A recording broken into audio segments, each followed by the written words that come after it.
Ang sulat ni Santiago, Kabanata 1. Si Santiago, na alipin ng Diyos at ng Panginoong Hesukristo, ay bumabati sa 12 angkan na nasa pangangalat. Mga kapatid ko, ariin ninyong buong kagalakan kung kayo'y mga hulog sa sari-saring tugso.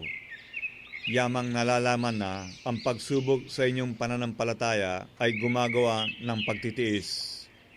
At inyong pabayaan na ang pagtitiis ay magkaroon ng sakdal na gawa upang kayo'y maging sakdal at ganap na walang anumang kakulangan.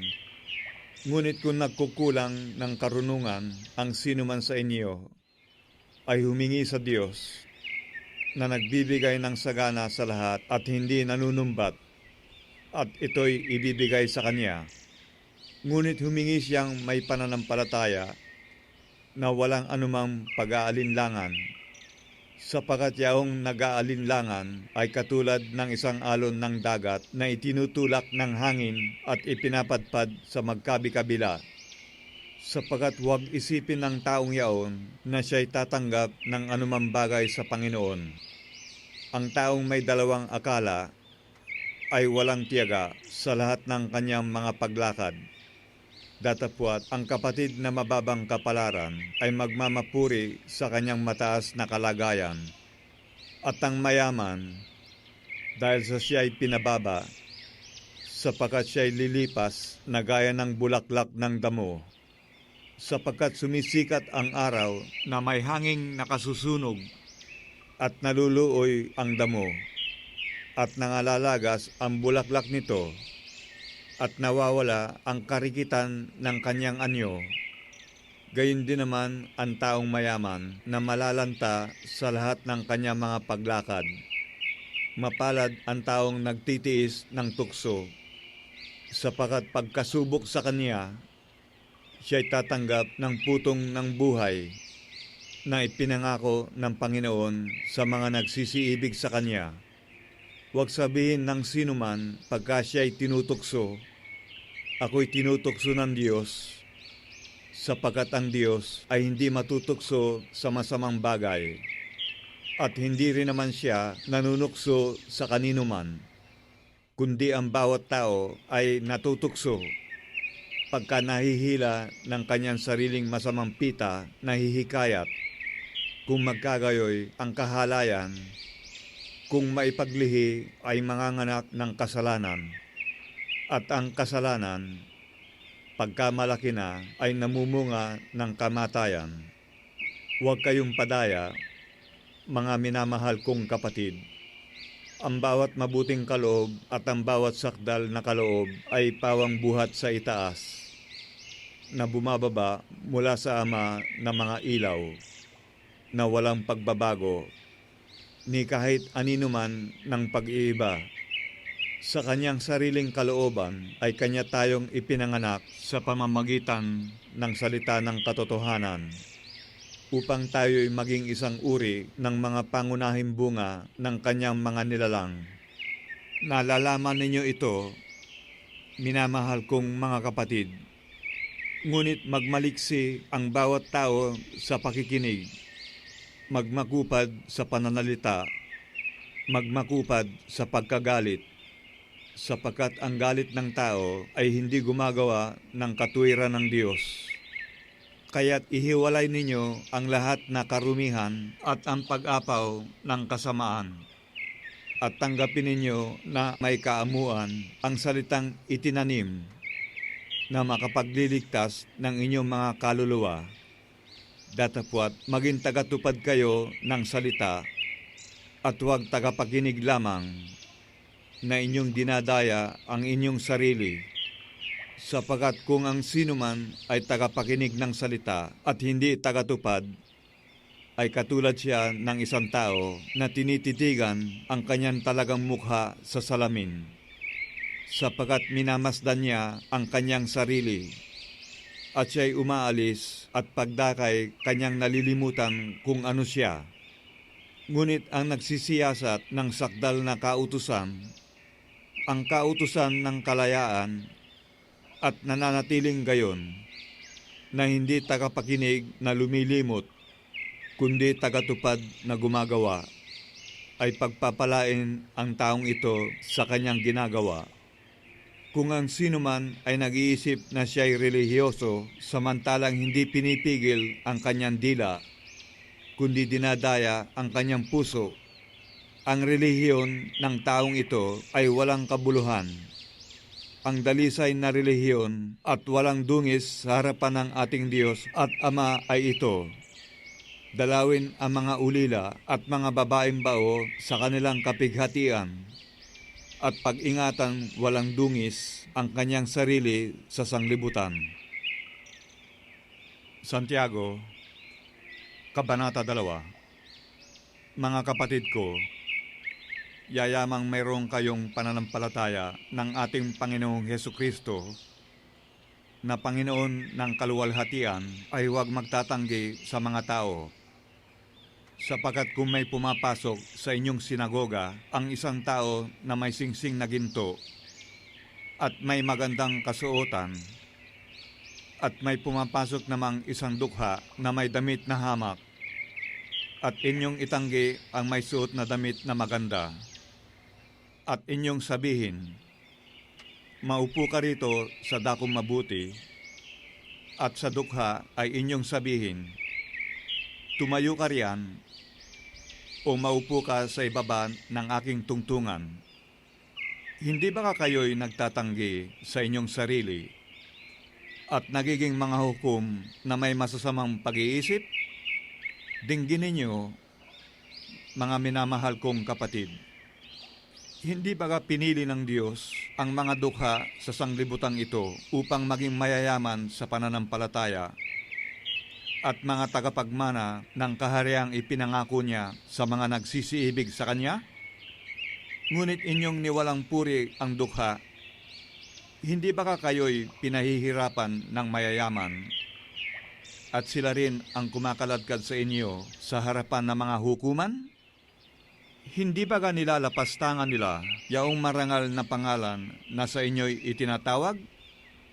Gayunman, kung inyong ganapin ang kautosang hari, ayon sa kasulatan, iibigin mo ang iyong kapwa na gaya ng sa iyong sarili, ay nagsisigawa kayo ng mabuti. Datapwat, kung kayo'y nagtatanggi ng mga tao, ay nangagkakasala kayo, at kayo'y hinahatulan ng kautusan na gaya ng mga swail. Sapagat ang sinumang gumaganap ng buong kautusan at gayon may natitisod sa isa, ay nagiging makasalanan sa lahat. Sapagat ang nagsabi, huwag kang mangalunya, ay nagsabi naman, huwag kang pumatay.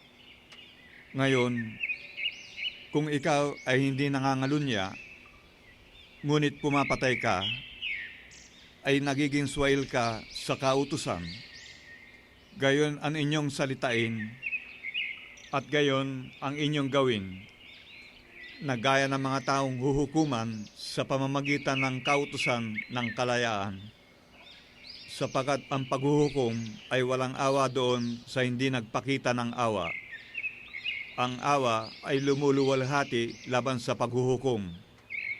Anong pakikinabangin, mga kapatid ko, kung sinasabi ng sinuman na siya'y may pananampalataya, ngunit walang mga gawa?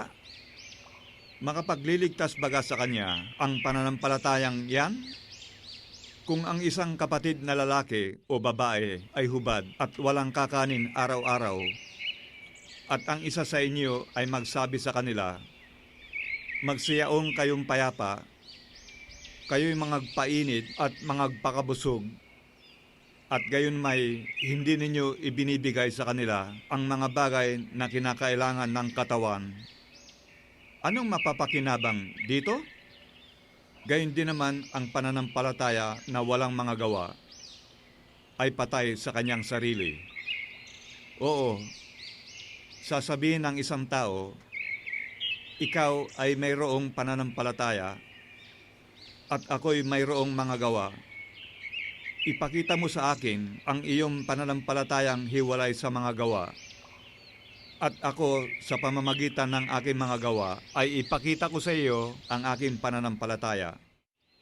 Ikaw ay sumasampalataya na ang Diyos ay iisa. Mabuti ang iyong ginagawa. Ang mga demonyo man ay nagsisisampalataya at nagsisipanginig. Datapwat, ibig mo bagang maalaman o taong walang kabuluhan na ang pananampalataya na walang mga gawa ay baog? Hindi baga ang ating amang si Abraham ay inaring ganap sa pamamagitan ng mga gawa dahil sa kanyang inihain si Isaac na kanyang anak sa ibabaw ng dambana?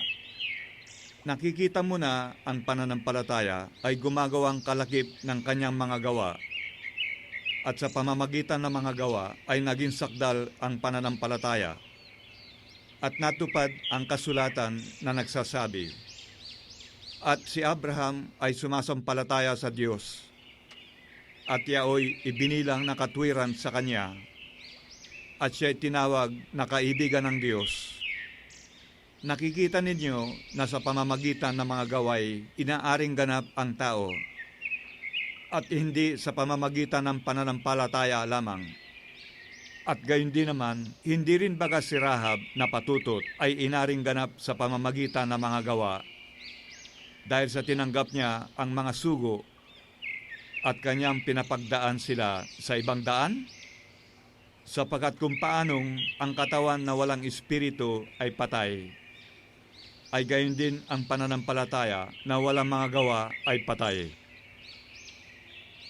Santiago, Kabanata 3. Huwag maging guro ang marami sa inyo, mga kapatid ko.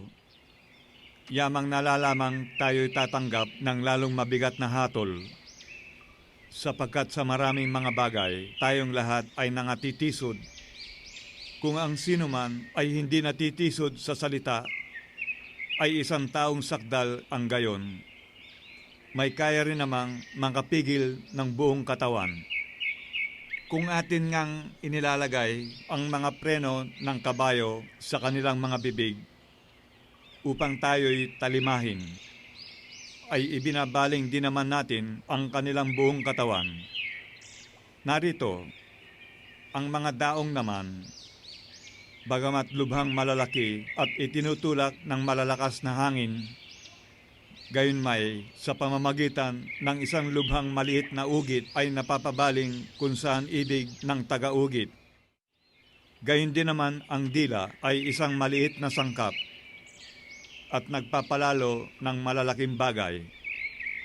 Narito, kung gaano kalaking gubat ang pinag-aalab ng lubhang maliit na apoy at ang dilay isang apoy, ang sanglibutan ng kasamaan sa ating mga sangkap ay dilit iba't ang dila na nakakahawa sa buong katawan at pinagningas ang gulong ng katalagahan at ang dilay pinagniningas ng impyerno sapagkat ang bawat uri ng mga hayop at mga ibon ng mga nagsisiusad at mga bagay sa dagat ay pinaaamo at napaaamo ng tao. Datapwat ang dila ay hindi napaaamo ng sinumang tao. Isang masamang hindi nagpapahinga na puno ng lasong nakamamatay. Siyang ating ipinagpupuri sa Panginoon at Ama. At siyang ating ipinanglalait sa mga taong ginawang ayon sa larawan ng Diyos. Sa bibig din lumalabas ang pagpurit, paglait. Mga kapatid ko, ang mga bagay na ito ay hindi nararapat magkagayon. Ang bukal bagay sa isa lamang siwang ay binubukalan ng matamis at mapait? Maaari baga, mga kapatid ko, na ang puno ng igos ay magbunga ng asetunas? O na mga igos ang puno ng ubas? Hindi rin naman babalungan ng matamis ang maalat na tubig. Sino ang marunong at matalino sa inyo? Ipakita niya sa pamamagitan ng mabuting kabuhayan ang kanyang mga gawa sa kaamuan ng karunungan. Ngunit kung kayo'y mayroong mapapait na panidibugho at pagkakampi-kampi sa inyong puso, ay huwag ninyong ipagmapuri at huwag magsinungaling laban sa katotohanan. Hindi ito ang karunungang bumababa mula sa itaas, kundi ang nauukol sa lupa, sa laman, sa diablo, sapagkat kung saan mayroong paninibugho at pagkakampi-kampi, ay doon mayroong kaguluhan at lahat ng gawang masama. Ngunit ang karunungang buhat sa itaas ay una-unay malinis saka mapayapa, banayad, madaling panaingan, puspos ng kaawaan at ng mabubuting bunga, walang inaayunan, walang pagpapaimbabaw. At ang bunga ng katuwiran ay natatanim sa kapayapaan sa mga nagsisigawa ng kapayapaan. Santiago, Kabanata 4. Saan nagbubuhat ang mga pagbabaka at saan nagbubuhat ang mga pag-aaway sa inyo? Hindi ba nagbubuhat dito sa inyong mga kalayawan na bumabaka sa inyong mga sangkap? Kayo'y nangag-iimbot at kayo'y wala, kayo'y nagsisipatay, at kayo'y nangaiinggit, at hindi maaaring kamtan. Kayo'y nangakikipag-away at nangakikipagbaka.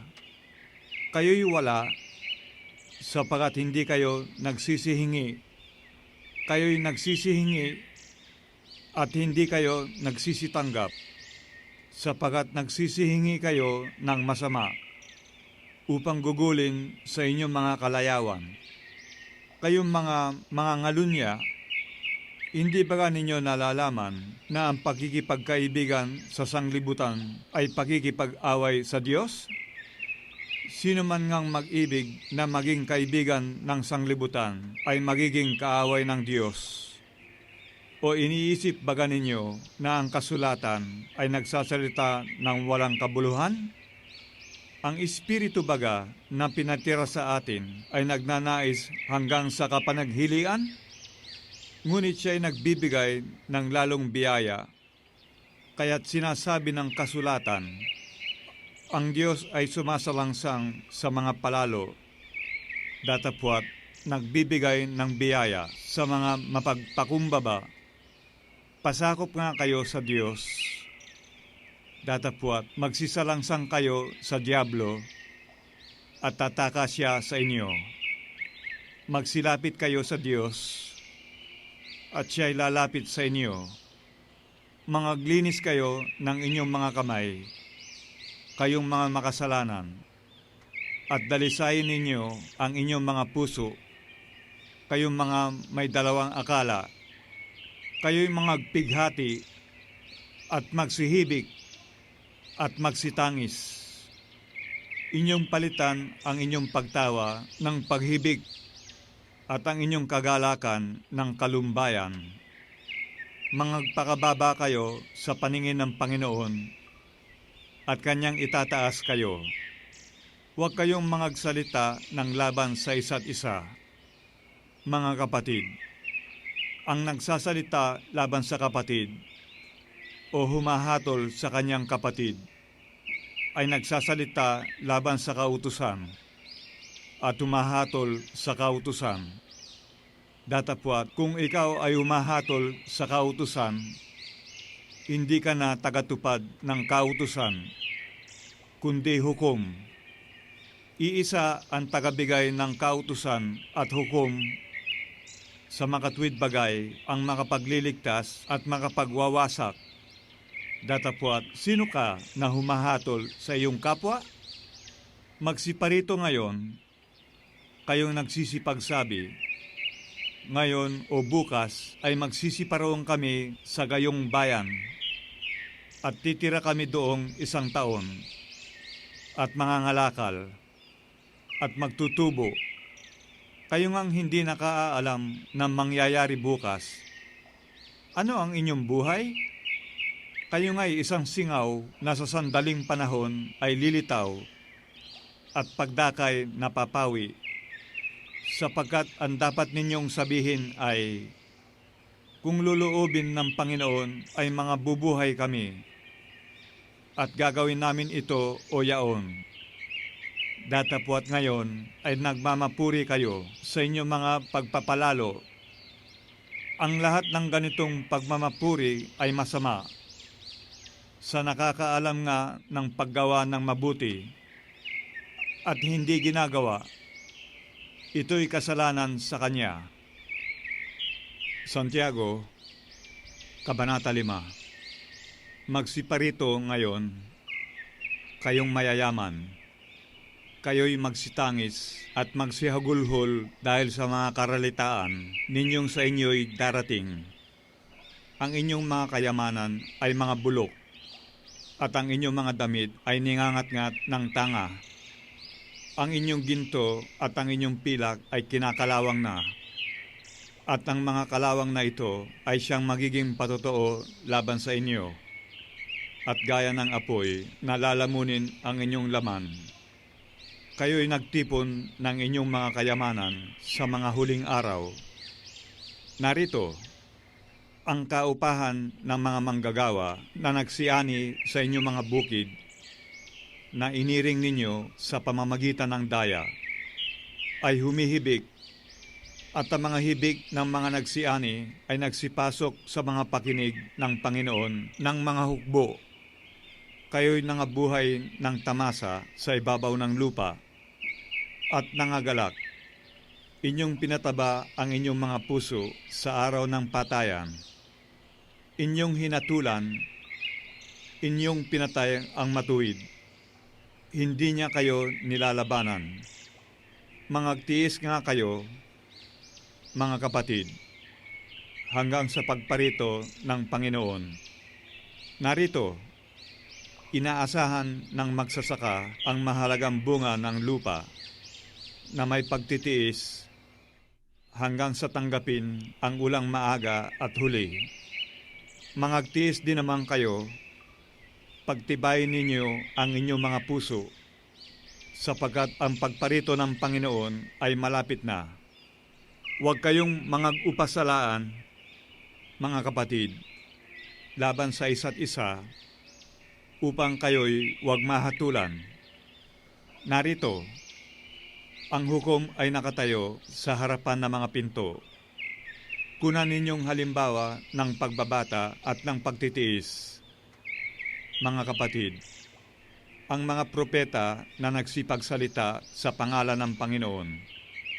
Narito, tinatawag nating mapapalad ang nangagtiis. Inyong nabalitaan ang pagtitiis ni Job, at inyong nakita ang pinapangyari ng Panginoon, kung gaano ang lubos na pagkahabag at ang pagkamaawain ng Panginoon. Ngunit higit sa lahat ng mga bagay, mga kapatid ko, ay huwag ninyong ipanumpa kahit ang langit, ni ang lupa, ni ang anumang ibang sumpa, kundi ang inyong oo ay maging oo, at ang inyong hindi ay maging hindi, upang kayo'y huwag mangahulog sa ilalim ng hatol. Nagbabata baga ang sinuman sa inyo? Siya'y manalangin. Natutuwa ang sinuman? Awitin niya ang mga pagpupuri. May sakit baga ang sinuman sa inyo? Ipatawag niya ang mga matanda sa iglesia, at ipanalangin nila siya, na pahiran nila ng langis sa pangalan ng Panginoon. At ang panalangin ng pananampalataya ay maliligtas sa may sakit, at ibabangon siya ng Panginoon. At kung nagkasala siya, ay ipatatawad sa kanya. Mangagpahayagan nga kayo sa isa't isa ng inyong mga kasalanan, at ipanalangin ng isa't isa ang iba, upang kayo'y magsigaling. Malaki ang nagagawa ng maningas na panalangin ng taong matuwid. Si Elias ay isang taong may pagkataong gaya rin ng atin.